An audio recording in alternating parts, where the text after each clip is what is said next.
Dans les archives municipales de Grenoble, un document carbonisé porte encore les traces d'une signature royale. Cette signature appartient à une femme qui n'aurait jamais dû exister. Une femme que l'histoire a effacée avec tant de soin qu'aujourd'hui, seuls quelques fragments calcinés témoignent de sa terrible fin. Si cette histoire vous glace le sang, n'hésitez pas à vous abonner à notre chaîne et à commenter de quelle ville vous nous écoutez. Votre présence nous aide à continuer de révéler ces secrets oubliés de l'histoire.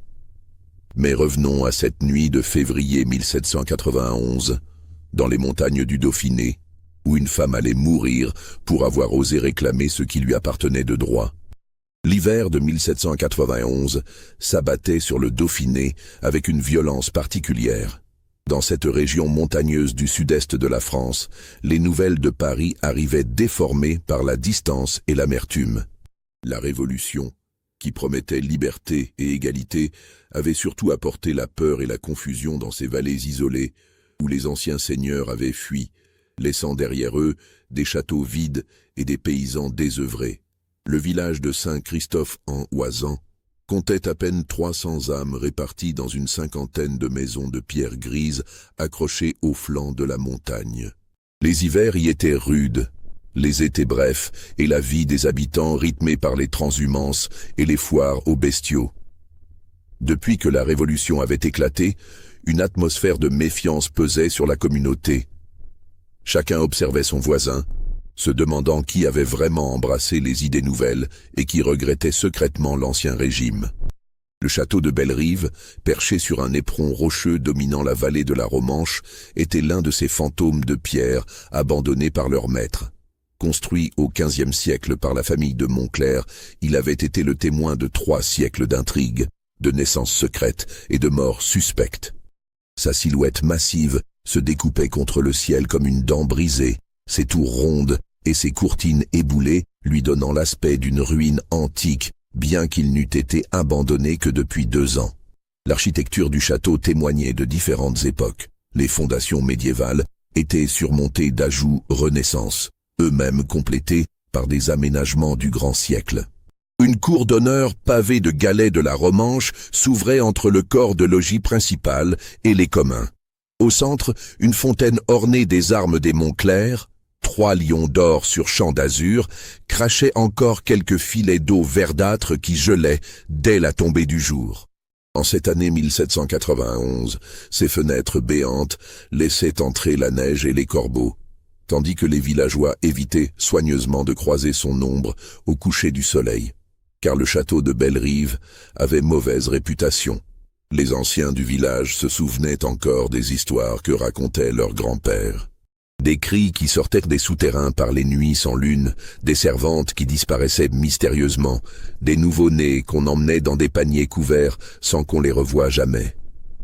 Le dernier comte, Édouard de Montclerc, avait hérité de cette sinistre réputation en même temps que du titre familial. Homme de 45 ans, aux manières raffinées mais d'une cruauté légendaire, il était connu dans toute la région pour ses colères terribles et ses appétits déréglés. Grand, maigre, le cheveu noir et l'œil pâle, il possédait cette beauté ténébreuse qui fascine autant qu'elle inquiète. On murmurait qu'il entretenait plusieurs maîtresses dans les villages environnants, et que nombreux étaient les enfants du pays qui avaient hérité de ses yeux délavés et de son menton volontaire. Sa femme, Marguerite-Antoinette de Bressieux, était morte en couche en 1775 dans des circonstances troubles. Le comte avait alors fait murer la chambre où elle avait rendu son dernier souffle, prétendant qu'elle était hantée par l'esprit de l'enfant mort-né. Depuis lors, il vivait seul dans son château, ne recevant que de rares visiteurs et s'entourant d'un personnel réduit qu'il renouvelait fréquemment. C'est dans ce décor désolé qu'allait se jouer l'un des drames les plus troublants de cette époque troublée. Car si les châteaux étaient vides, leurs secrets, eux, étaient bien vivants. Marie-Célestine Dubois, c'était le nom qu'elle s'était donné, était arrivée au village par une matinée de janvier 1791, descendant de la diligence de Grenoble, avec pour tout bagage un coffret de cuir rouge et une valise de voyage fatiguée. Âgée de 28 ans selon ses dires, elle possédait cette beauté aristocratique qui ne trompe pas. Le port de tête altier, les mains blanches qui n'avaient jamais connu le travail de la terre, et surtout, ses yeux d'un bleu si pâle qu'ils semblaient refléter les glaces éternelles des sommets environnants. Ses vêtements, bien que de bonne facture, portaient les marques d'un long voyage et d'une certaine gêne financière. Sa robe de laine noire était raccommodée au coude, ses bottines de cuir usées aux talons, et son manteau de voyage élimé aux plis. Pourtant, sa démarche et son maintien trahissaient une éducation soignée, une habitude du monde qui contrastait étrangement avec son apparente pauvreté. Elle parlait d'une voix cristalline qui portait l'accent parisien, mais avec de curieuses inflexions qui intriguaient ses interlocuteurs. Parfois, au détour d'une phrase, on entendait pointer les tonalités chantantes du Dauphiné, comme si elle avait grandi dans la région avant de la quitter pour la capitale. Le premier soir, elle avait pris une chambre à l'auberge du Cerf-Blanc, tenue par la veuve Bernadette Charvin. Cette dernière, femme robuste de 50 ans, aux joues rougies par le grand air et l'alcool, observait sa nouvelle pensionnaire avec une curiosité mêlée d'inquiétude. Car Marie-Célestine ne se comportait pas comme une voyageuse ordinaire. Elle ne mange presque rien, confiait Bernadette à ses habitués. Juste un peu de pain et de bouillon, et elle passe ses soirées à écrire sans arrêt, comme si sa vie en dépendait. Parfois, je l'entends pleurer dans sa chambre, d'autres fois, elle parle toute seule, et pas toujours dans la même voix. Le lendemain de son arrivée, Marie-Célestine avait demandé audience au maire du village, Pierre Gaillard. Cet homme de 60 ans, ancien laboureur devenu représentant de la commune par un hasard de l'histoire révolutionnaire, ne savait ni lire ni écrire, mais il possédait cette intelligence pratique des paysans montagnards et cette méfiance instinctive envers les étrangers qui caractérisait les habitants de ces vallées reculées. Dans la petite mairie qui sentait encore l'encens de l'ancien régime, car l'ancienne sacristie avait été reconvertie en bureau municipal, Marie-Célestine avait étalé ses documents sur la table de chêne vermoulu qui avait autrefois servi d'autel. « Monsieur le maire », avait-elle dit de cette voix, qui savait se faire tour à tour suppliante et impérieuse, « je suis venue réclamer mon héritage. » Il y avait là des actes de naissance rédigés sur parchemin de qualité, des reconnaissances de dettes ornées de sceaux impressionnants, des lettres de créance portant des signatures qui semblaient authentiques et surtout un testament holographe de 3 pages, rédigé d'une écriture serrée et nerveuse qui portait la signature du feu comte Édouard de Montclair, dernier seigneur de Bellerive, émigré en Angleterre depuis septembre 1789. Gaillard, qui reconnaissait l'écriture du comte pour avoir vu passer de nombreux documents seigneuriaux pendant ses années de service comme garde champêtre, ne put qu'admettre l'apparente authenticité de la signature. Mais le contenu du testament le laissait perplexe et inquiet. Selon ces documents, Marie-Célestine était la fille naturelle du comte et d'une certaine Isabelle Vernet, lingère au château. Née le 15 août 1763, ce qui lui donnait effectivement 28 ans, elle avait été baptisée en secret dans la chapelle privée du château, puis confiée à une nourrice du village voisin de Bourg-d'Oisans, avant d'être envoyée à Paris dès l'âge de 7 ans. « Mon père », expliquait Marie-Célestine en lissant nerveusement ses gants de chevreau râpés, « m'a fait élever dans un couvent de la rue Saint-Antoine. Les sœurs de la Visitation m'ont enseigné la lecture, l'écriture, la musique et les langues. J'ai reçu une éducation digne de mon rang, bien que ma naissance illégitime m'interdit toute prétention officielle. » Elle racontait qu'à sa majorité en 1784, elle avait commencé à recevoir une rente annuelle de 3000 livres, versée discrètement par maître Duchesne, notaire rue Saint-Honoré, qui servait d'intermédiaire entre elle et son père. Cette somme considérable lui avait permis de louer un petit appartement dans le Marais et de vivre décemment, sans luxe, mais sans privation. « Je voyais parfois mon père, » continuait-elle, les yeux perdus dans le vague. Quelques rencontres furtives dans un salon de thé de la rue de Rivoli. Il était distant, presque froid, mais je sentais qu'il m'aimait à sa façon. Il me parlait de Bellerive, de ma mère, de l'héritage qu'il comptait me laisser un jour. Mais voici que la Révolution avait tout chamboulé. En septembre 1789, alerté par la violence croissante à Paris et par la nouvelle de la prise de la Bastille, le comte de Montclerc avait précipitamment quitté la France pour l'Angleterre, rejoignant les premiers émigrés à Londres. Ses biens avaient été mis sous séquestre, puis confisqués au profit de la nation. La rente de Marie-Célestine avait cessé du jour au lendemain, et Maître Duchesne lui-même avait été arrêté comme suspect d'intelligence avec les ennemis de la République. « J'ai tout perdu », murmurait-elle, et une larme coulait sur sa joue pâle. Mon père m'avait promis de pourvoir à mon avenir, mais la tourmente révolutionnaire a emporté tous ses plans. Aujourd'hui, je me retrouve sans ressources, obligé de vendre mes derniers bijoux pour survivre. C'est alors qu'elle avait sorti le testament, ce document qui allait bouleverser la tranquillité de Saint-Christophe en Oisans. Daté du 10 septembre 1789, rédigé à la hâte à l'encre violette dans l'écriture fébrile du comte, il léguait à Marie-Célestine, ma fille naturelle née d'Isabelle Vernet, la moitié de ses biens personnels. En reconnaissance de l'affection paternelle que je lui porte et en réparation du tort que ma condition sociale m'a empêché de réparer de son vivant. Mon père, expliquait Marie-Célestine en caressant le parchemin comme une relique, m'a confié avant son départ qu'il avait caché dans le château de Bellerive un trésor considérable, des bijoux de famille, de l'or monnayé, des œuvres d'art, des titres de créance. Ce trésor, il l'avait soustrait aux regards indiscrets en prévision des troubles à venir. Selon ses dernières volontés, ce trésor m'appartient de droit. Le maire Gaillard, homme prudent forgé par 40 ans de vie montagnarde, avait demandé un délai de réflexion. Mais dès le lendemain, la nouvelle s'était répandue dans tout le village comme une traînée de poudre. Une bâtarde de nobles réclamait l'héritage du château maudit.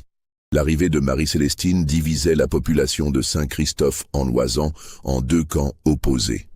D'un côté, les partisans de la Révolution, menés par le forgeron Jean-Baptiste Faure, voyaient dans cette revendication une tentative de restauration de l'ancien régime déguisé.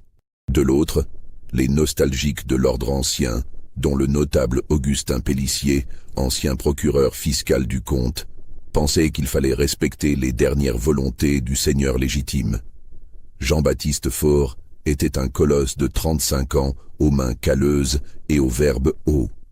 Rallié aux idées nouvelles dès 1789, il avait été l'un des premiers à planter un arbre de la liberté sur la place du village et à arborer la cocarde tricolore.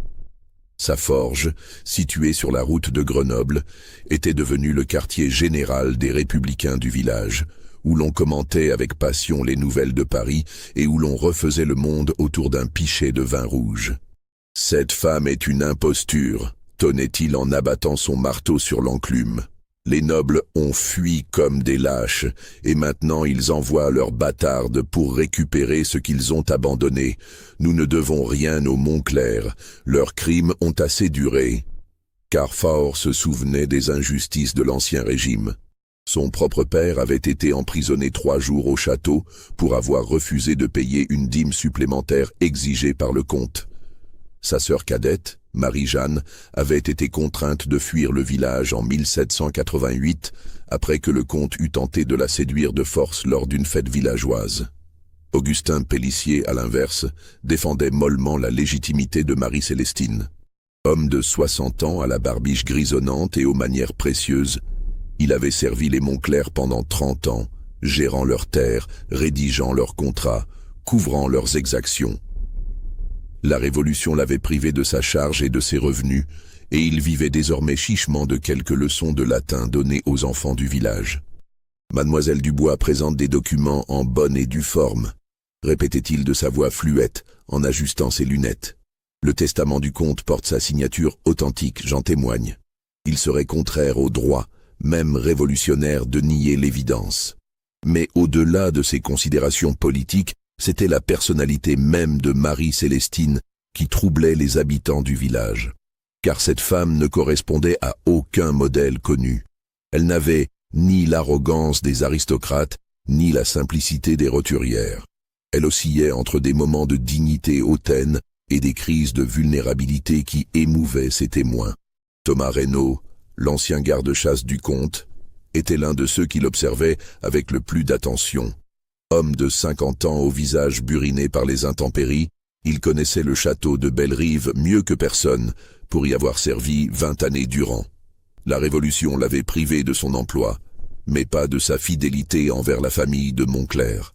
Cette demoiselle connaît des choses qu'elle ne devrait pas connaître, confiait-il à sa femme, Marguerite, en bourrant sa pipe d'un tabac grossier. Elle sait que le comte cachait ses liqueurs préférées derrière un faux panneau de la bibliothèque. Elle sait que madame la comtesse avait fait murer une chambre du second étage après la naissance de l'enfant mort-né. Elle sait même l'existence du passage secret qui relie les appartements privés aux caves. Ces connaissances troublantes alimentaient les conversations du village. Comment une femme élevée à Paris pouvait-elle posséder des informations si précises sur l'organisation intime du château?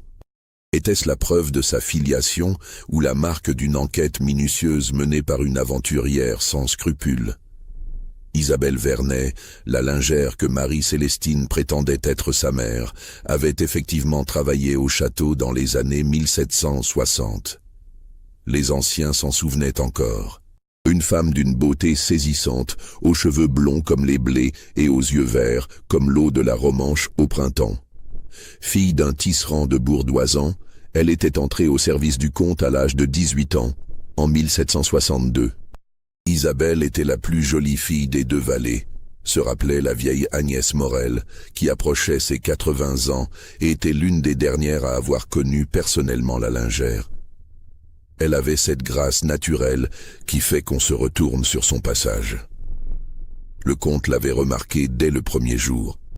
Mais Isabelle avait disparu du jour au lendemain en août 1763, laissant derrière elle quelques hardes et une réputation ternie.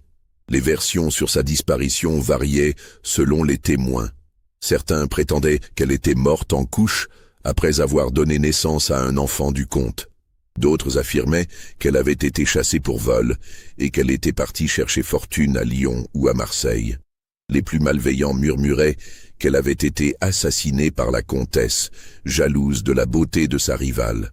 Ce qui est sûr, ajoutait Agnès Morel en baissant la voix, c'est qu'on ne l'a jamais revue, et personne n'a jamais parlé d'un enfant. Si cette Marie-Célestine est vraiment sa fille, où a-t-elle grandi? Qui l'a élevée? Pourquoi n'est-elle jamais venue au village avant aujourd'hui? Ces questions taraudèrent les esprits, d'autant plus que Marie-Célestine elle-même restait évasive sur son passé. Elle prétendait avoir grandi à Paris, mais certains détails de son récit ne collaient pas. Elle affirmait avoir vécu rue Saint-Antoine. Mais quand on lui parlait de cette partie de la capitale, elle semblait hésiter sur la topographie des lieux. Elle citait les sœurs de la Visitation comme ses éducatrices, mais le couvent de cet ordre dans le quartier avait été fermé en 1785, 2 ans avant qu'elle prétende y avoir terminé son éducation. Plus troublant encore était son comportement nocturne. Bernadette Charvin entendait sa pensionnaire aller et venir dans sa chambre jusqu'aux premières heures de l'aube, parlant seule à voix basse, parfois avec colère, parfois avec une tendresse étrange qui glaçait le sang de l'aubergiste. Elle parle à quelqu'un qui n'est pas là, confiait Bernadette au curé défroqué, Antoine Mercier, qui traînait sa défroque dans les tavernes depuis que la constitution civile du clergé avait chamboulé sa vie. Parfois j'ai l'impression qu'elle se dispute avec un fantôme. D'autres fois, on dirait qu'elle console un enfant. Antoine Mercier, ancien prêtre de la paroisse, était un homme intelligent mais rongé par l'amertume. Âgé de 45 ans, il avait refusé de prêter le serment constitutionnel et avait été chassé de son presbytère par les autorités révolutionnaires.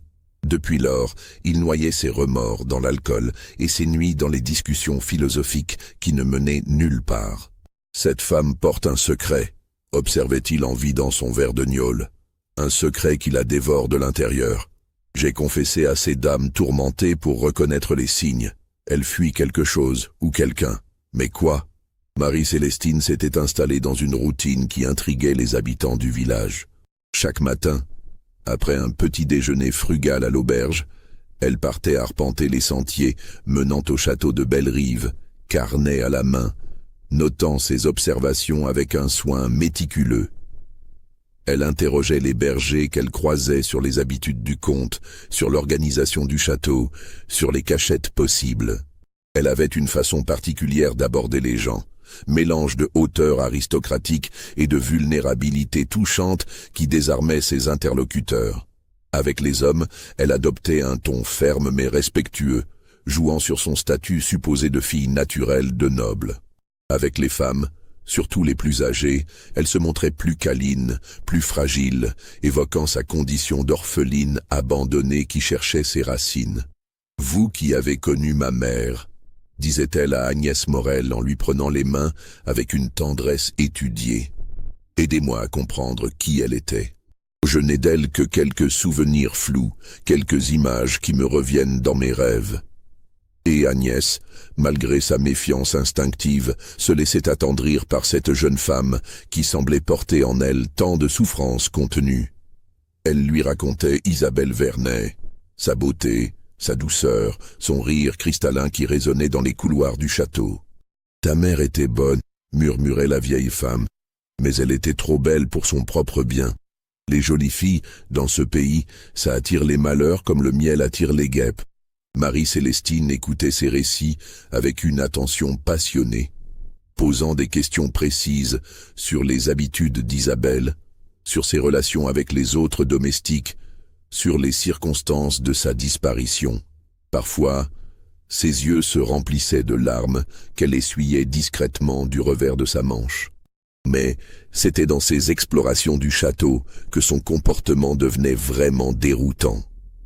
Elle grimpait jusqu'aux ruines avec une agilité surprenante pour une femme supposée avoir grandi dans les salons parisiens. Elle se faufilait entre les éboulis avec l'assurance de quelqu'un qui connaît les dangers, évitant instinctivement les pierres branlantes et les planchers pourris. Thomas Reynaud, qui l'épiait parfois de loin par curiosité professionnelle, était stupéfait de cette connaissance intuitive des lieux. Elle va droit aux endroits importants, rapportait-il à sa femme. La bibliothèque, les appartements privés, les caves. On dirait qu'elle suit un plan invisible. Et parfois je la vois s'arrêter devant certains murs, poser ses mains sur la pierre, comme si elle cherchait quelque chose.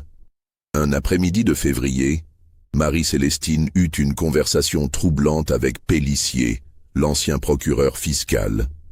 Elle l'avait abordé sur la place du village, profitant d'un rayon de soleil qui perçait la grisaille hivernale. « Monsieur Pélissier, » lui avait-elle dit de sa voix la plus enjôleuse, « vous qui avez si bien servi ma famille, pourriez-vous m'éclairer sur certains points concernant l'administration du château ?»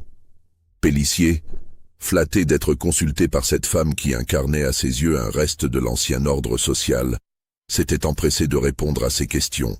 Mais très vite, il s'était aperçu que les interrogations de Marie-Célestine portaient sur des sujets étrangement précis. « Mon père vous a-t-il jamais parlé d'un docteur Fabre qui venait parfois au château? Et ce passage secret dont m'a parlé Thomas Reynaud, où mène-t-il exactement? Y avait-il vraiment une prison dans les souterrains, comme le prétendent certaines légendes ?» Ces questions mettaient Pélissier mal à l'aise. Le docteur Augustin Fabre était effectivement venu plusieurs fois au château dans les années 1760, mais toujours pour des consultations privées dont Pélissier avait été exclu. Quant aux souterrains, ils existaient bel et bien, mais le comte avait formellement interdit qu'on y descende, prétextant des risques d'effondrement. Le docteur Fabre était un homme étrange, admettait Pélissier en évitant le regard de Marie-Célestine. Il pratiquait une médecine peu orthodoxe. Monseigneur le comte faisait appel à ses services pour certaines affections délicates. « Quel genre d'affection ?» insistait Marie-Célestine. « Je ne sais pas exactement. Des troubles féminins, je crois. Il soignait parfois les domestiques du château. Mais tout cela se passait dans le plus grand secret. » Marie-Célestine notait ces informations dans son carnet avec une application qui troublait Pélissier. Cette femme ne cherchait pas seulement un trésor. Elle menait une véritable enquête sur le passé du château et de ses habitants. Le soir même, à l'auberge, Marie-Célestine eut une crise qui effraya tous les témoins. Vers 10 heures, alors qu'elle prenait son repas solitaire dans la salle commune, elle se leva brutalement en renversant sa chaise et se mit à crier « Non ! Pas comme ça. Tu ne peux pas me faire ça. » Elle parlait à quelqu'un d'invisible, les yeux fixés sur un point vide de la salle, les poings serrés et le visage déformé par une colère terrible. Puis, brusquement, elle éclata en sanglots et s'effondra sur le sol carrelé. Bernadette et Jean-Baptiste Faure, qui prenaient un verre au comptoir, se précipitèrent pour la relever. Marie-Célestine tremblait comme une feuille et murmurait des mots incompréhensibles. Dans son délire, elle répétait sans cesse un nom. « Marguerite. Pardonne-moi. Marguerite. »« Qui est Marguerite ?» demanda Bernadette quand Marie-Célestine eut retrouvé ses esprits. « Je ne sais pas, » balbutia la jeune femme. « C'est un nom qui me vient parfois. Un rêve peut-être, ou un cauchemar. » Cet incident acheva de diviser l'opinion du village. Pour les uns, Marie-Célestine était une déséquilibrée, peut-être même dangereuse. Pour les autres, ces crises prouvaient l'authenticité de sa souffrance et la légitimité de sa quête. Les jours qui suivirent cet incident virent Marie-Célestine adopter un comportement de plus en plus étrange. Elle passait de longues heures à arpenter le cimetière du village, s'arrêtant devant certaines tombes pour y déposer des fleurs sauvages qu'elle cueillait dans la montagne. Elle semblait chercher une sépulture particulière, mais quand on lui demandait laquelle, elle répondait évasivement qu'elle honore toutes les femmes oubliées.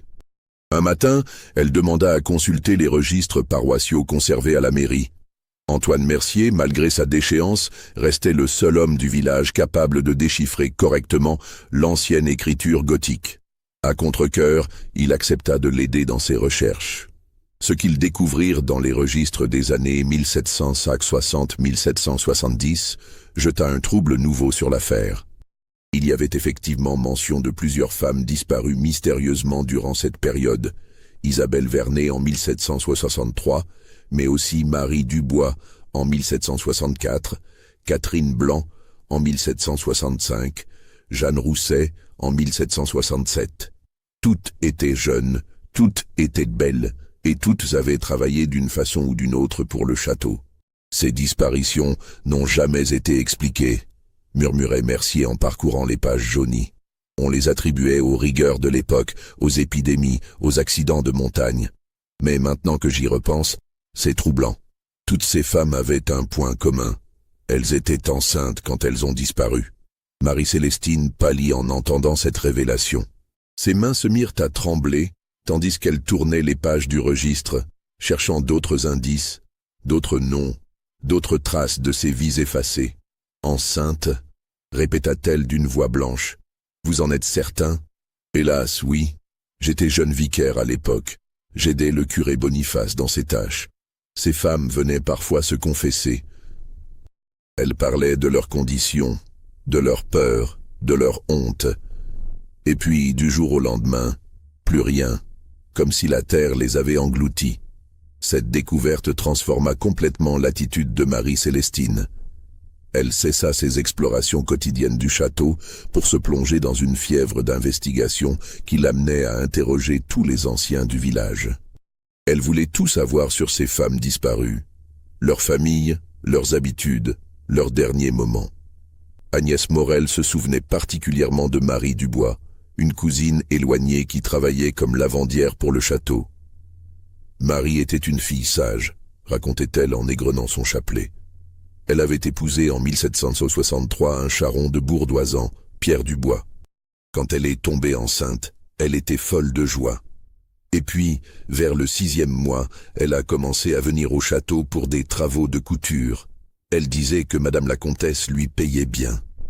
Un jour de novembre 1764, elle est partie comme d'habitude le matin, et on ne l'a jamais revue. Qu'est devenu son mari ? Demanda Marie-Célestine. Pierre. Il a cherché sa femme partout, il est devenu fou de chagrin. Il accusait le comte, il criait que sa Marie avait été enlevée. Les gens disaient qu'il avait perdu la raison. Il est mort, l'hiver suivant, on l'a trouvé gelé au bord de la Romanche. Suicide ou accident, on ne l'a jamais su. Ces récits torturaient Marie-Célestine. Chaque nouveau témoignage semblait raviver en elle une douleur ancestrale, comme si elle portait en elle la mémoire de toutes ces femmes disparues. Ces nuits devenaient de plus en plus agitées. et Bernadette l'entendait gémir et pleurer jusqu'à l'aube. Un soir de février, n'y tenant plus, l'aubergiste frappa à la porte de sa chambre. « Ma petite », dit-elle avec cette bonté bourrue qui caractérisait les femmes de la montagne, « vous ne pouvez pas continuer comme ça. Vous vous détruisez. Qu'est-ce qui vous ronge vraiment ?» Marie-Célestine, les yeux rougis par les larmes et le manque de sommeil, finit par s'effondrer. « Je ne suis pas celle que vous croyez », avoua-t-elle dans un sanglot. « Mon vrai nom n'est pas Marie-Célestine Dubois, je m'appelle Marguerite Fabre. » Cette révélation bouleversa Bernadette. Le nom de Fabre lui disait quelque chose, mais elle n'arrivait pas à se rappeler où elle l'avait entendu. Fabre, comme le docteur qui venait au château? Oui, Augustin Fabre était mon père. La confession qui suivit glaqua le sang de l'aubergiste. Marguerite raconta comment elle avait grandi à Paris, élevée par un père qu'elle admirait et respectait. Augustin Fabre était un médecin réputé, spécialisé dans l'obstétrique et la chirurgie. Il soignait la haute bourgeoisie parisienne et comptait parmi ses patients plusieurs nobles de la cour. « Mon père était un homme de science », expliquait Marguerite en serrant convulsivement son mouchoir. « Du moins, c'est ce que je croyais. Il m'emmenait parfois dans son cabinet, il m'expliquait l'anatomie, les fonctions du corps humain. Il disait que la médecine était un art noble, que soigner était la plus belle des vocations. Mais en 1789, quand Augustin Fabre était mort subitement d'une attaque d'apoplexie, Marguerite avait découvert parmi ses papiers des documents qui avaient bouleversé sa vision du monde. Des lettres, des comptes rendus, des dessins anatomiques qui révélaient la véritable nature des activités de son père. Il ne soignait pas ses femmes, chuchota-t-elle. Il les utilisait pour ses expériences. Des expériences atroces sur l'accouchement, sur la douleur, sur la mort. Il se servait des maîtresses enceintes du comte de Montclair comme de cobayes. Bernadette sentit ses jambes se dérober sous elle. Cette révélation dépassait tout ce qu'elle avait pu imaginer dans ses pires cauchemars. Ces femmes qui disparaissaient, continua Marguerite, ce n'étaient pas des accidents. Mon père les emmenait dans les souterrains du château. Il les gardait prisonnières jusqu'à leur accouchement. Il testait sur elles des instruments chirurgicaux, des drogues, des méthodes d'anesthésie. La plupart mouraient en couches. Celles qui survivaient, il s'en débarrassait. Mais pourquoi, balbutia Bernadette, pourquoi faire une chose pareille? Pour la science, disait-il dans ses notes, pour faire progresser la médecine obstétricale. Il rêvait de révolutionner l'art de l'accouchement, de réduire la mortalité maternelle. Mais ces méthodes étaient celles d'un boucher. Marguerite expliqua comment elle avait découvert l'étendue des crimes de son père en lisant son journal intime, conservé dans un coffre-fort secret de son cabinet parisien. Augustin Fabre y détaillait minutieusement chacune de ses expériences, notant les réactions de ses victimes, les résultats de ses tests, les améliorations à apporter à ses instruments. Il y avait des dessins, murmura-t-elle en frissonnant. Des dessins anatomiques d'une précision terrible. Il disséquait ces femmes, Bernadette. Vivantes ou mortes, il les disséquait pour comprendre les mécanismes de la reproduction.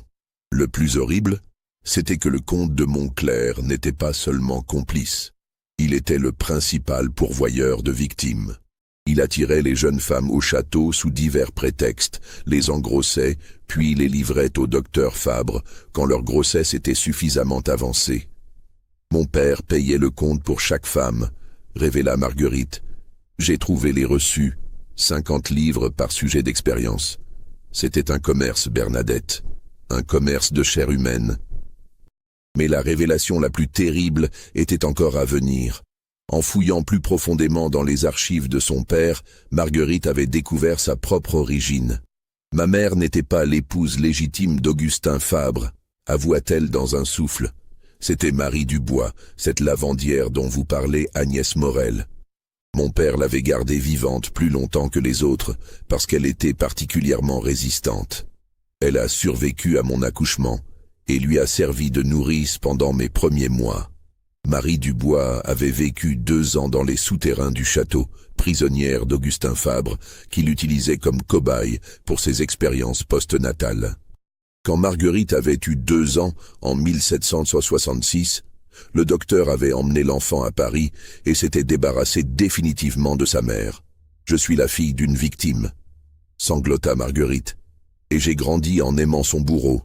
Pendant 23 ans, j'ai vénéré l'homme qui avait assassiné ma vraie mère. » Cette confession acheva de bouleverser l'ordre précaire qui régnait dans le village. Bernadette, malgré sa promesse de garder le secret, ne put s'empêcher d'en parler à quelques intimes. La nouvelle se répandit rapidement, déformée et amplifiée par les ragots et les superstitions. Certains habitants commençaient à voir en Marguerite une incarnation de la vengeance divine venue punir les crimes du passé. D'autres la considéraient comme une folle dangereuse qu'il fallait chasser avant qu'elle n'attire le malheur sur le village. L'atmosphère de Saint-Christophe en Oisans devint de plus en plus oppressante à mesure que se précisaient les révélations de Marguerite. Les habitants se divisaient en factions antagonistes, chacune ayant sa propre interprétation des événements passés et présents. Jean-Baptiste Faure et ses partisans républicains voyaient dans cette affaire la confirmation de leurs préjugés contre l'aristocratie.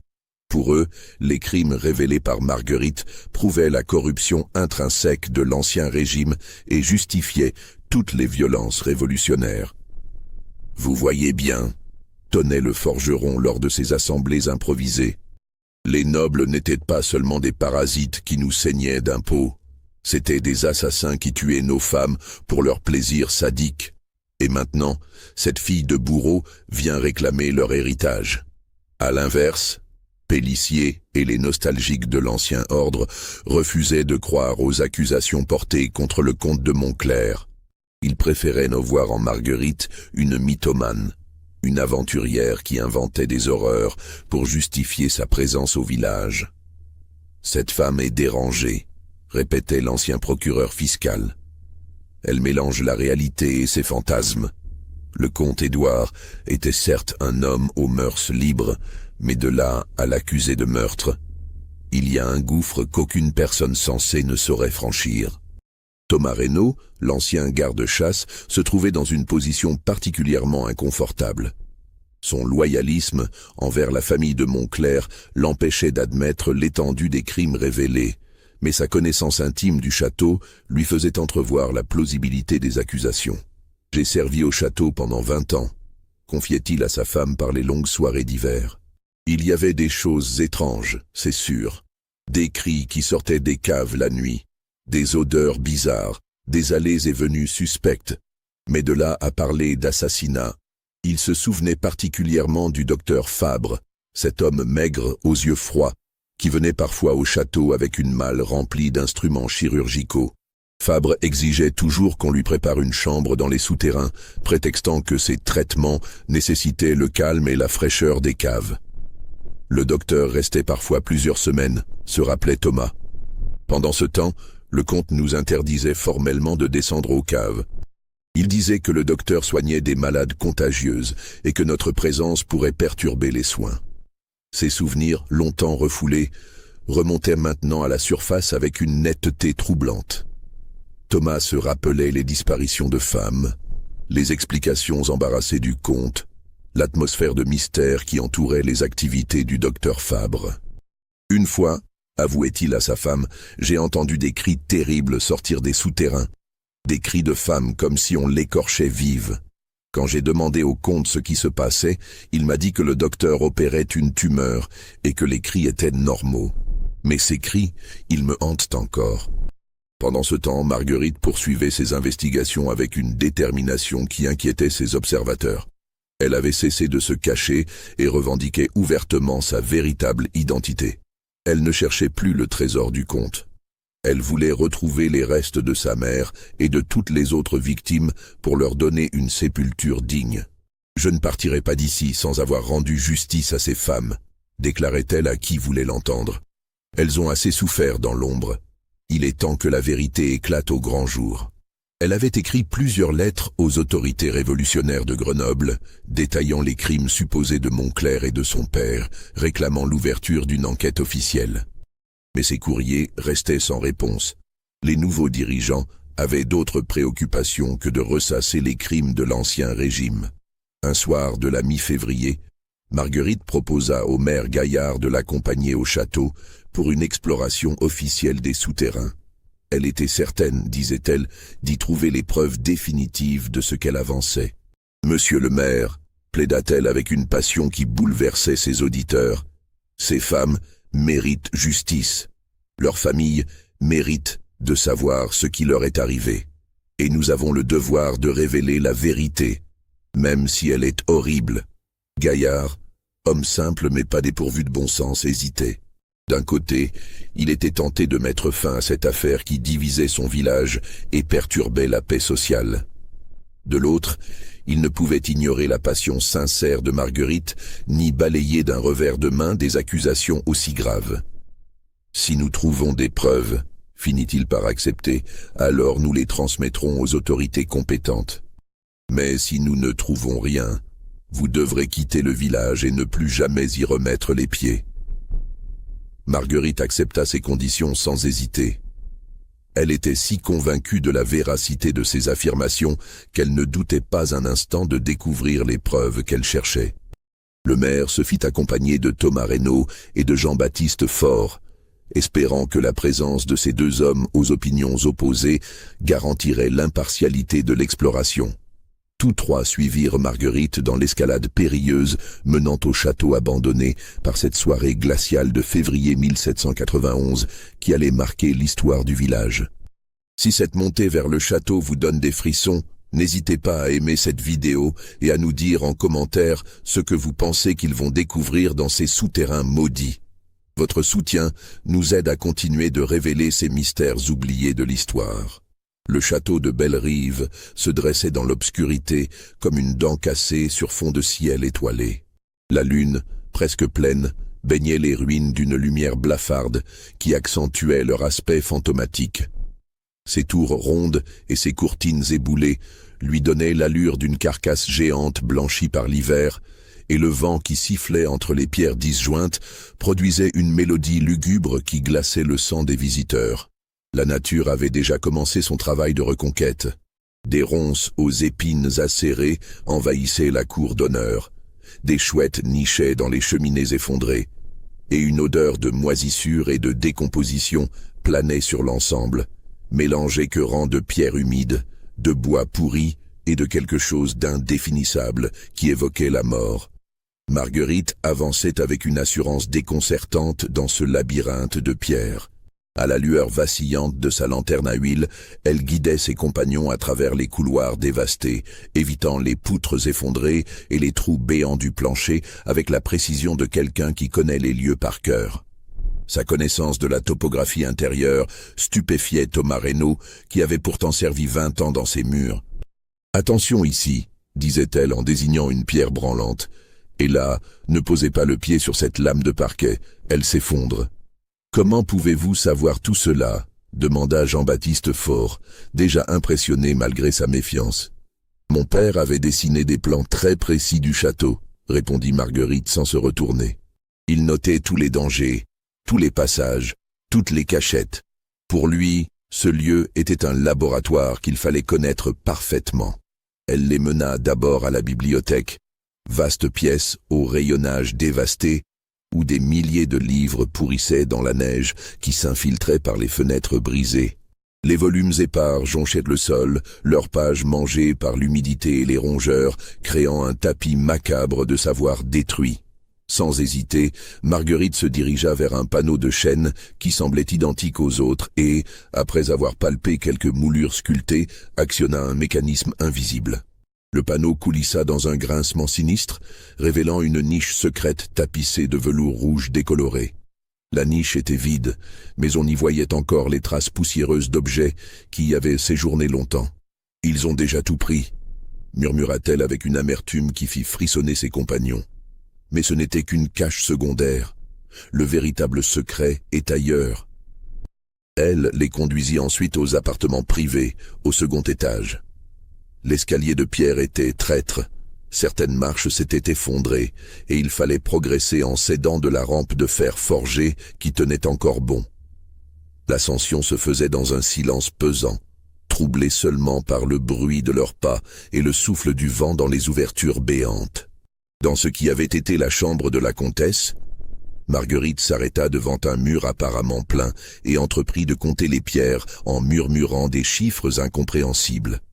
Ses gestes étaient précis, méthodiques, comme si elle exécutait un rituel 100 fois répété. « Là !» s'exclama-t-elle soudain avec un cri de triomphe. « La 7e pierre de la 3e rangée. Elle bouge !» Effectivement, la pierre bougeait légèrement sous la pression, révélant qu'elle n'était pas scellée comme les autres. Mais quel que soit l'effort qu'elle déployait, Marguerite ne parvenait pas à l'extraire. Thomas Reynaud et Jean-Baptiste Faure durent unir leurs forces pour faire basculer le bloc de calcaire, révélant une cavité rectangulaire creusée dans l'épaisseur du mur.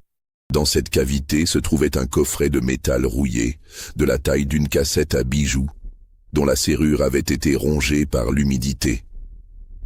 Marguerite s'en empara avec une avidité qui inquiéta ses compagnons. Ses mains tremblaient tandis qu'elle manipulait le fermoir défaillant, et son souffle s'était fait court, presque haletant. Le coffret s'ouvrit dans un grincement métallique. Il contenait des bijoux d'une valeur considérable, un collier de diamants qui scintillait encore malgré la poussière, des bagues serties d'émeraudes et de rubis, un diadème d'or serti de perles fines qui avait dû orner la tête de quelque grande dame. Mais surtout, il contenait des lettres, une liasse de documents jaunis par le temps que Marguerite parcourut fébrilement à la lueur de sa lanterne. Au fur et à mesure de sa lecture, son visage se décomposait, passant de l'espoir à l'incrédulité, puis à une horreur pure qui glaça le sang de ses témoins. « Qu'est-ce que c'est » demanda le maire Gaillard d'une voix étranglée. Marguerite ne répondit pas immédiatement. Elle relisait les lettres, les mains crispées sur le papier fragile, et une expression d'épouvante se peignait progressivement sur son visage livide. « Ce sont des lettres de ma mère », dit-elle finalement d'une voix brisée. « Des lettres qu'elle écrivait au comte avant ma naissance, et après. » Elle en lut quelques passages à voix haute, et ce qu'elle révéla glaça le sang de ses auditeurs. Marie Dubois ne décrivait pas une liaison amoureuse, mais une captivité atroce. Elle suppliait le comte de la libérer.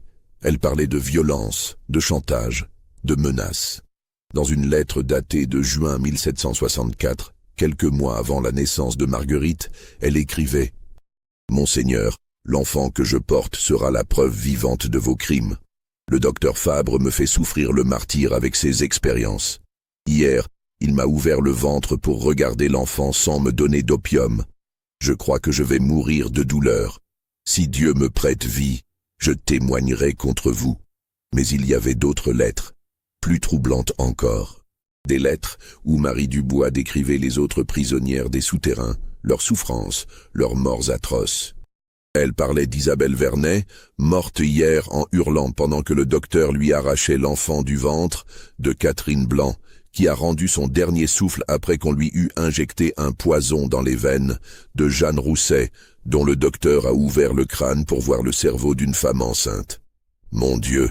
balbutia Thomas Reynaud. « C'est impossible, le comte ne pouvait pas. » Mais ce qui troubla le plus Marguerite fut la dernière lettre du paquet, datée de février 1766. L'écriture était différente, plus ferme, et le ton avait changé radicalement.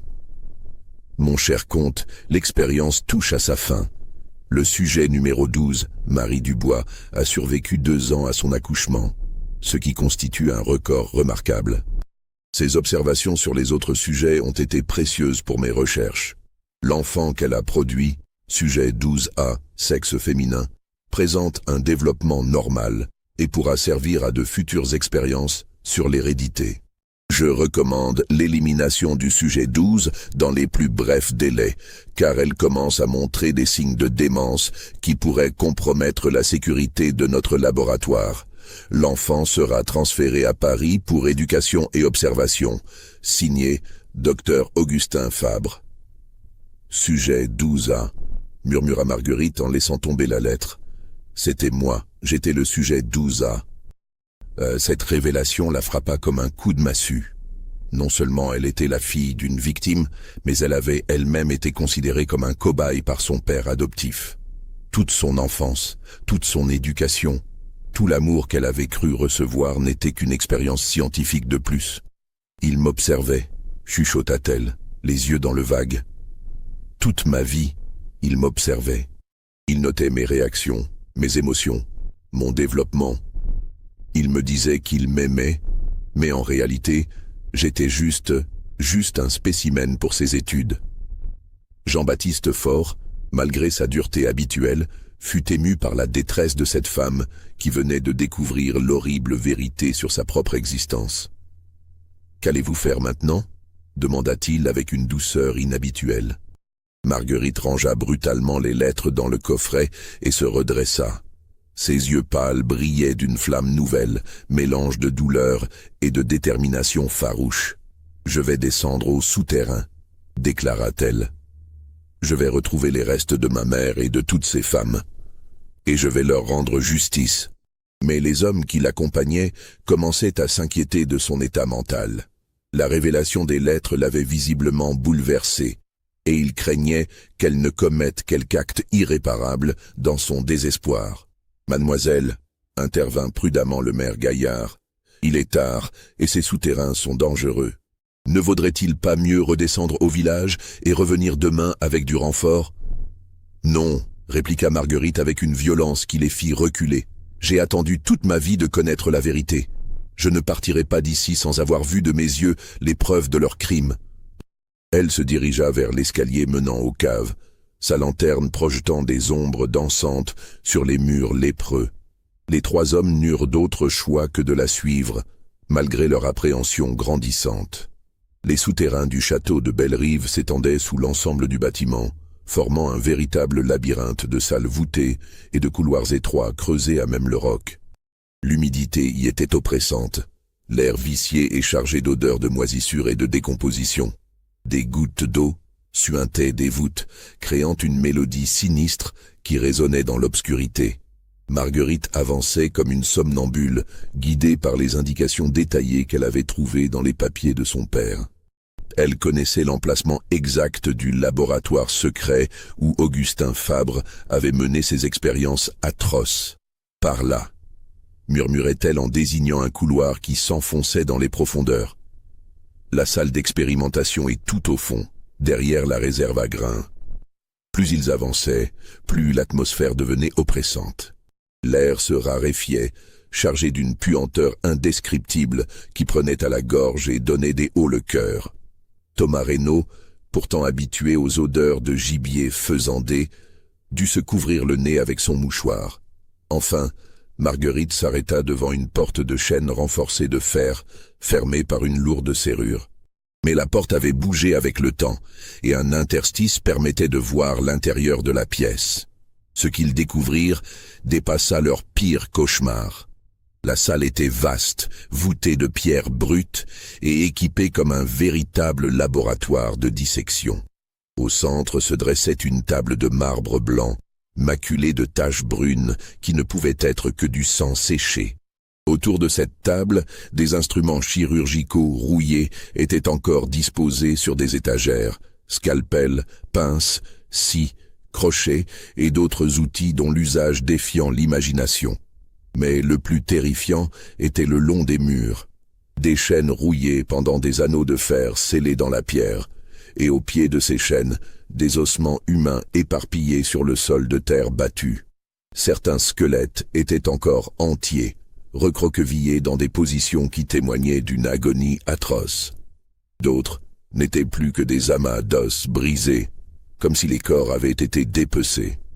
Dans un coin de la pièce, une série de petits cercueils de plomb témoignait du sort réservé aux nouveau-nés.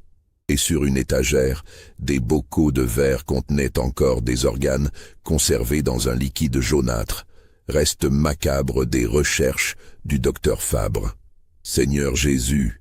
gémit Jean-Baptiste Faure, en se signant malgré ses convictions révolutionnaires.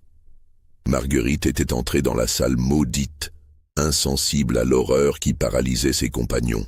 Elle avançait comme une automate entre les ossements, s'agenouillant parfois pour examiner un crâne, caressant du bout des doigts une chaîne rouillée. Ses lèvres remuaient silencieusement, comme si elle priait ou récitait une litanie secrète. « Isabelle » murmurait-elle, en s'arrêtant devant un squelette aux longs cheveux blonds encore accrochés au crâne. Catherine, Jeanne, Marie. Elle semblait reconnaître chacune des victimes, leur donnant un nom, une identité, restituant leur humanité à ces restes oubliés. Ses larmes coulaient sans retenue sur ses joues livides, mais elles ne sanglotaient pas. C'était une douleur silencieuse, profonde, comme si elle pleurait non seulement pour ces femmes mortes, mais pour toute la souffrance accumulée dans ce lieu maudit. Dans le fond de la salle, elle découvrit ce qu'elle cherchait. Un carnet, relié de cuir noir, miraculeusement préservé par l'humidité constante des caves. C'était le journal du docteur Fabre, rédigé entre 1762 et 1768, qui détaillait minutieusement chacune de ses expériences sur les prisonnières du comte. Marguerite l'ouvrit d'une main tremblante et commença à lire à voix haute des passages qui glacèrent l'âme de ses auditeurs. 15 juin 1763, sujet numéro 3, Isabelle Vernet, 7e mois de grossesse. Test d'anesthésie par application d'éther sulfurique. Résultat négatif. Le sujet s'est réveillé pendant l'opération et a perturbé l'extraction du fœtus. Note, augmenter la dose pour les prochains tests. 23 août 1764, sujet numéro 7, Catherine Blanc. Accouchement provoqué par injection d'ergot de seigle. L'enfant est né vivant, mais présentait des malformations intéressantes. Le sujet est mort d'hémorragie 3 heures après l'extraction. Prélèvement des organes reproducteurs pour études comparatives. 12 octobre 1765. Remarquable résistance du sujet numéro 12, Marie Dubois. Malgré 3 accouchements provoqués et plusieurs interventions chirurgicales, elle maintient ses fonctions vitales. Son enfant naturel, sujet 12A, se développe normalement. Je commence une série d'observations sur les effets psychologiques de la captivité prolongée. Chaque page révélait de nouveaux détails atroces sur les méthodes du docteur Fabre. Il ne se contentait pas d'étudier l'accouchement. Il testait les limites de la résistance humaine, expérimentait des drogues, pratiquait des vivisections sur des femmes conscientes. Tout cela au nom de la science, avec la complicité active du comte de Montclair, qui lui fournissait un flot régulier de victimes. Mon père était un monstre, chuchota Marguerite en refermant le journal. Et le comte aussi. Ils ont transformé ce lieu en enfer sur terre. Thomas Reynaud, bouleversé par ces révélations, ne pouvait plus nier l'évidence. Tous les détails concordaient avec ses souvenirs. Les allées et venues nocturnes, les cris dans les caves, les odeurs suspectes, les disparitions inexpliquées.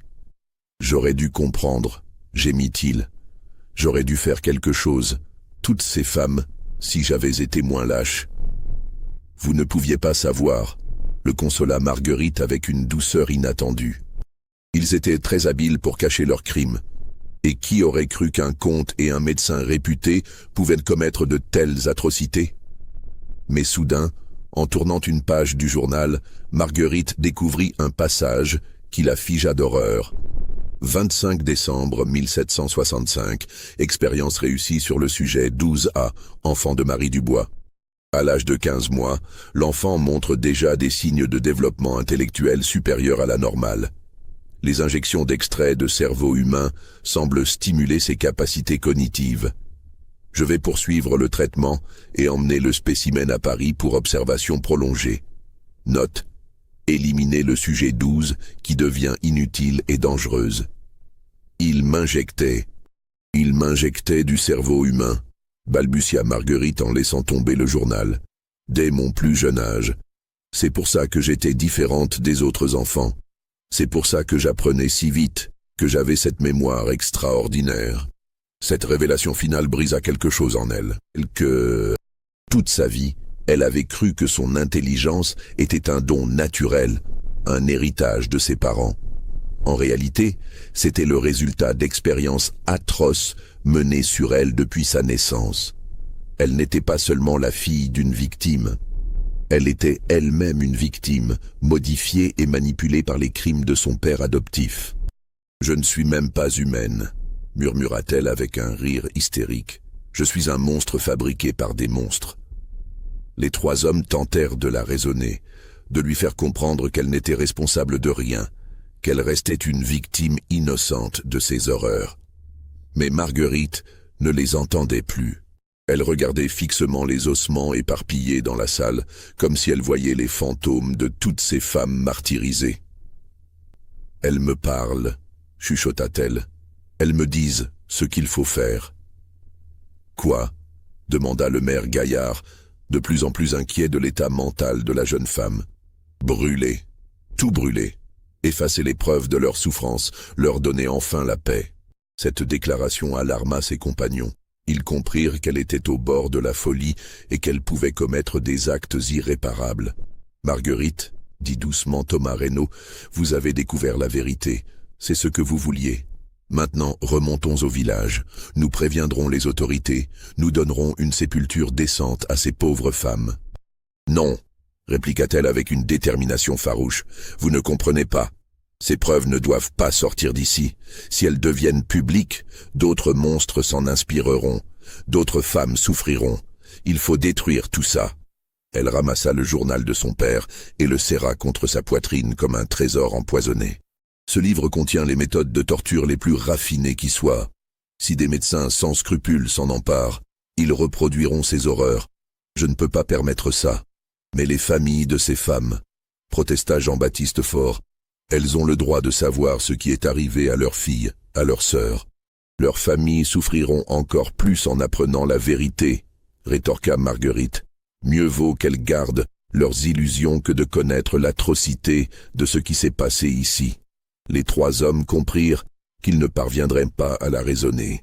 La découverte de la vérité l'avait poussée au-delà des limites de la raison. Elle était prête à tout pour empêcher que ces horreurs ne se reproduisent. « Partez !» leur dit-elle d'une voix ferme. « Redescendez au village. Oubliez ce que vous avez vu.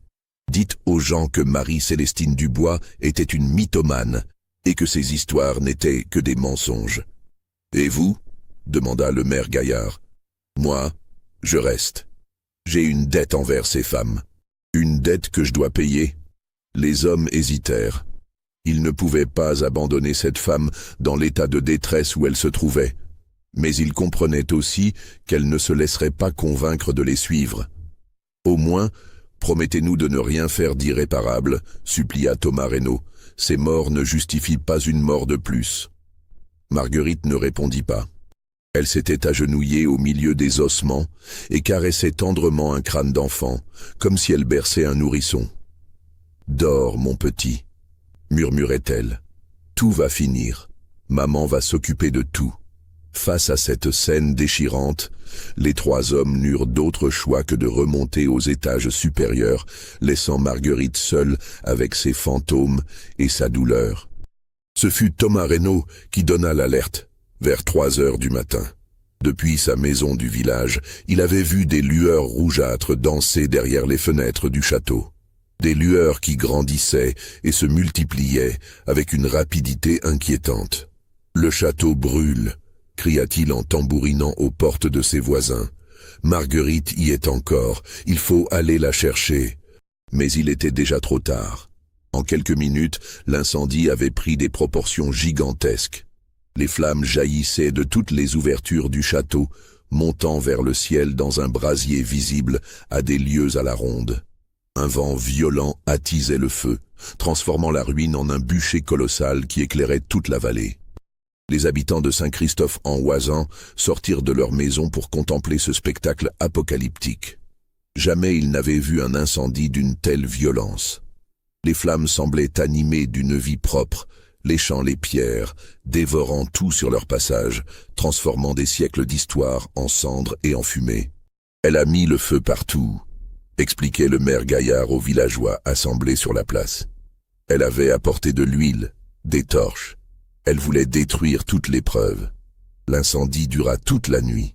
Les flammes étaient si hautes et si intenses qu'elles semblaient vouloir embraser les nuages eux-mêmes. La fumée noire qui s'en dégageait répandait une odeur âcre et nauséabonde, mélange de bois brûlé, de pierres calcinées et d'autres choses de plus troublant que personne n'osait identifier. À l'aube, quand les flammes commencèrent enfin à faiblir, quelques hommes courageux tentèrent de gravir le sentier menant au château. Ils trouvèrent Marguerite dans la cour d'honneur, au centre d'un brasier qu'elle avait allumé avec tous les documents trouvés dans les souterrains. Elle avait remonté de sa prison souterraine le journal de son père, les lettres de sa mère, les instruments de torture et même certains ossements. Tout brûlait dans un feu purificateur qui répandait une fumée épaisse et suffocante. Marguerite elle-même était méconnaissable. Ses cheveux blonds étaient roussis par les flammes, ses vêtements lacérés par les ronces et brûlés par les étincelles. Ses yeux pâles brillaient d'une lueur de folie qui terrifia les témoins. Elle tenait dans ses bras un petit squelette d'enfant qu'elle serrait contre sa poitrine, comme si c'était son propre enfant. « Ils brûlent tous !» criait-elle en regardant les flammes danser. « Tous les secrets, tous les mensonges, toute cette pourriture. Plus personne ne saura, plus personne ne souffrira. » Les hommes tentèrent de la raisonner, de l'arracher au brasier qui menaçait de l'engloutir. Mais Marguerite reculait vers les flammes, tenant toujours le petit squelette contre elle. « Je suis leur fille à toutes !» hurla-t-elle d'une voix déchirante. « La fille de toutes celles qui ont souffert ici, et maintenant je vais les rejoindre, nous serons enfin en paix. » Elle fit un pas vers le feu, puis un autre. Les flammes léchaient déjà ses jupes quand Thomas Reynaud bondit pour la sauver, mais il était trop tard. Marguerite Fabre se jeta dans le brasier, emportant avec elle le petit squelette et tous les secrets qu'il représentait. Ces derniers mots, que plusieurs témoins jurèrent avoir entendus, furent « Pardon, maman, pardon pour tout ». Le feu la consuma en quelques secondes, transformant en cendres cette femme qui avait porté en elle tant de souffrance et de colère. Avec elle disparurent à jamais les dernières preuves des crimes atroces commis dans les souterrains de Bellerive. L'incendie acheva de dévorer le château cette nuit-là. Quand le soleil se leva sur les montagnes du Dauphiné, il n'en restait plus que des murs calcinés et des tours écroulées. Les souterrains s'étaient effondrés sous la chaleur, ensevelissant à jamais les restes des victimes d'Augustin Fabre et du comte de Montclair. Les autorités révolutionnaires de Grenoble classèrent l'affaire comme un accident tragique. Selon le rapport officiel, une certaine Marie-Célestine Dubois, déséquilibrée mentale, avait tenté de s'emparer d'un héritage qui ne lui appartenait pas.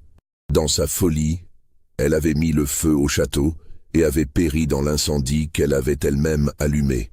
On retrouva ses restes calcinés, mêlés aux cendres du brasier, identifiables seulement par quelques bijoux fondus et une bague portant les armes des Fabre qu'elle avait dû voler dans les affaires de son père adoptif. Aucune mention ne fut faite des découvertes macabres des souterrains, officiellement parce qu'il n'en existait aucune preuve matérielle. Thomas Reynaud, Jean-Baptiste Faure et le maire Gaillard respectèrent la volonté de Marguerite. Ils ne parlèrent jamais publiquement de ce qu'ils avaient vu dans les caves du château. Quand on les interrogeait sur les circonstances de l'incendie, ils se contentaient de confirmer la version officielle. Une femme dérangée avait mis le feu au château dans un accès de folie. Mais en privé, ces trois hommes ne purent jamais oublier les horreurs qu'ils avaient découvertes. Thomas Reynaud sombra dans l'alcoolisme et mourut prématurément en 1798, emportant avec lui ses remords et ses cauchemars.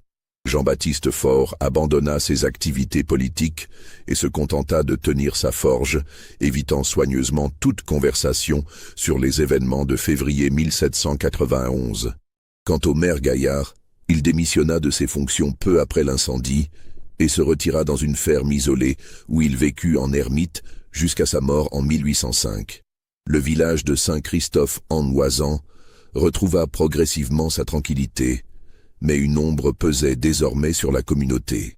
Les habitants évitaient de parler de l'affaire Marguerite Fabre, et quand des étrangers posaient des questions sur l'incendie du château, ils répondaient évasivement qu'il ne s'était rien passé d'extraordinaire. Pourtant, des détails troublants continuaient de filtrer.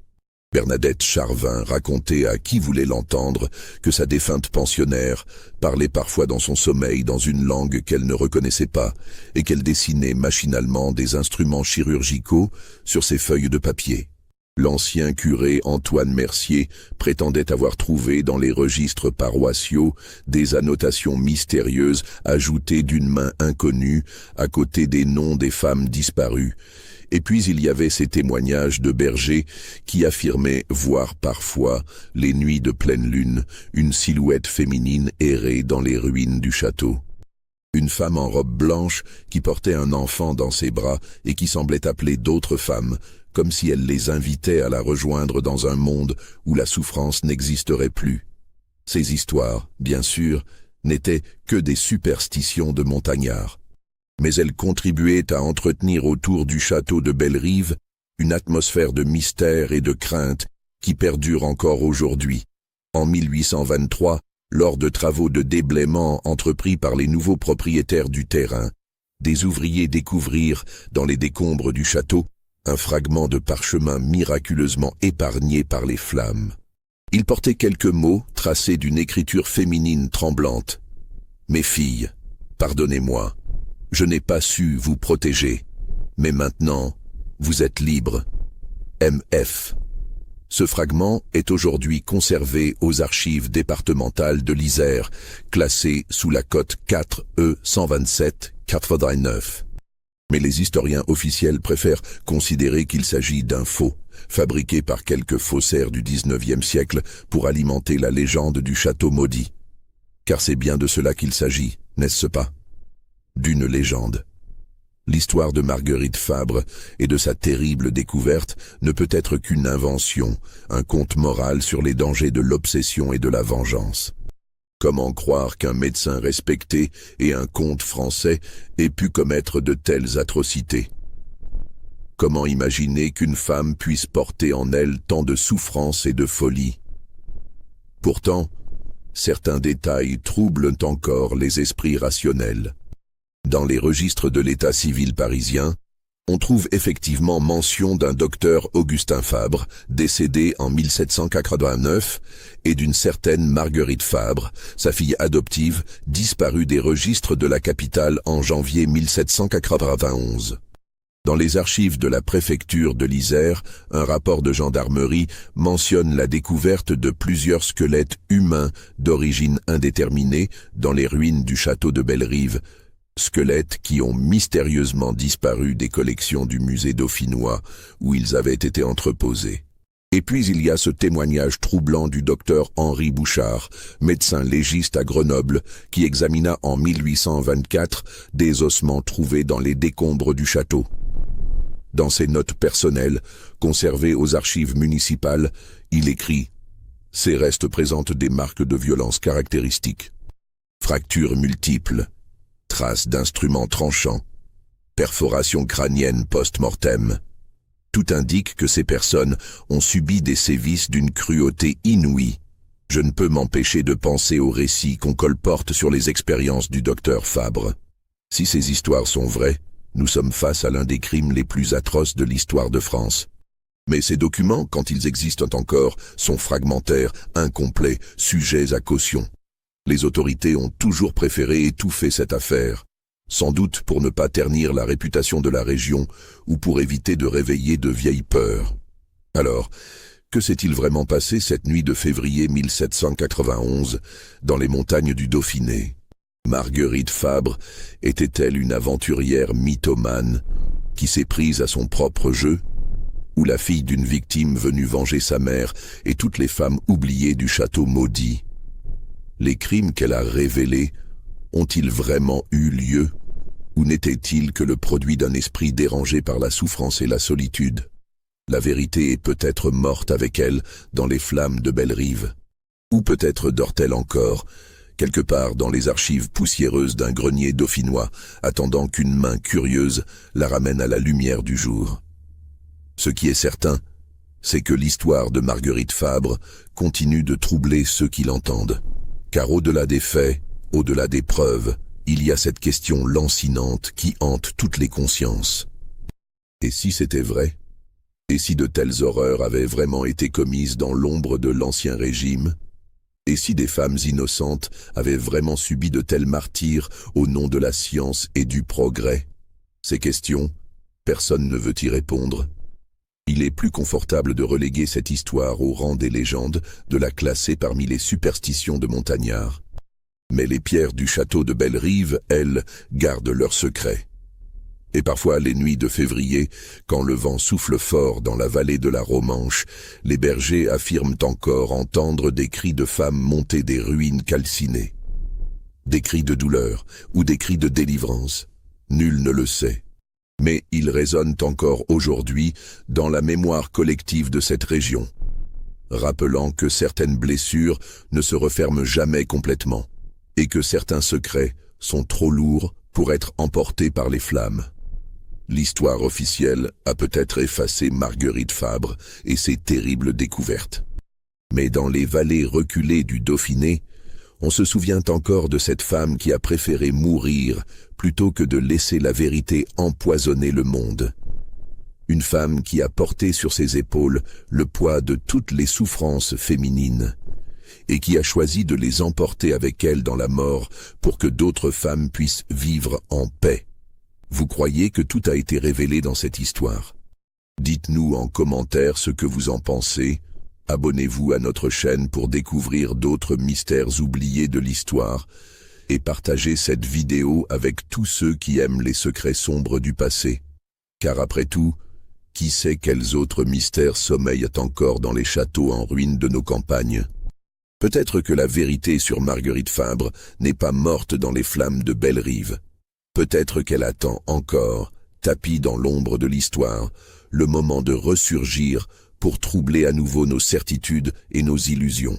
Peut-être que cette femme, qui a refusé de laisser la science se nourrir de la souffrance humaine, continue de veiller sur toutes celles qui risquent encore de tomber entre les mains de monstres déguisés en sauveurs.